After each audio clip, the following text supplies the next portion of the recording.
उपमुख्यमंत्री एकनाथ शिंदे आज भंडारा जिल्हा दौऱ्यावर येतात। भंडारा शहरामधील जलपर्यटन प्रकल्पाची ते पाहणी करणार आहेत। दुपारी होणाऱ्या मेळाव्याला सुद्धा एकनाथ शिंदे संबोधित करणार आहेत। शिंदेंच्या शिवसेनेकडून मेळाव्याची जय्यत तयारी करण्यात आली आहे। 92 पोलीस अधिकारी, 568 पोलीस कर्मचाऱ्यांचा फौजपाठा त्यासाठी तैनात करण्यात आला आहे। राज्याचे उपमुख्यमंत्री एकनाथ शिंदे हे आज भंडारा जिल्हा दौऱ्यावर येत असून आता सध्या आपण आहोत भंडारा शहरातील रेल्वे मैदान परिसरातील या मैदानावर। येथेच एकनाथ शिंदे हे आज नागरिकांना संबोधित करणार येणार आहेत।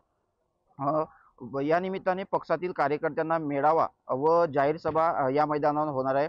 राज्याचे उद्योग मंत्री उदय सामंत, राज्य मंत्री आशिष जयस्वाल आणि आमदार नरेंद्र बोंडेकर यावेळी मंचावर उपस्थित राहणार आहेत। ज्या मतदारसंघात शिवसेना शिंदे गटाचे उमेदवार विधानसभा निवडणुकीत विजयी झाले त्या मतदारसंघात पोहोचून मतदारांचे आभार मानण्याकरिता एकनाथ शिंदे हे आज भंडारा जिल्ह्यात दौऱ्यावर येत असून आज ते भंडारा शहरातील वैनगंगा नदी तीरावर झालेल्या पर्यटनाला भेट देणार आहेत। तसेच भंडारा शहरातील खामतलाव चौक येथील देवस्थान येथे भेट व पाहणी करणार आहेत। यासाठी पोलिसांचा तगडा बंदोबस्त करण्यात आला आहे। जवळपास 92 पोलीस कर्मचारी याकरिता नेमणूक करण्यात आली आहे। तर 600च्या अधिक पोलीस कर्मचाऱ्यांचा फौजफाटा येथे तैनात करण्यात आलेला आहे। नागरिकांना बसण्याकरिता जवळपास 15,000 नागरिक अशी बसतील अशी व्यवस्था सुद्धा करण्यात आलेली आहे।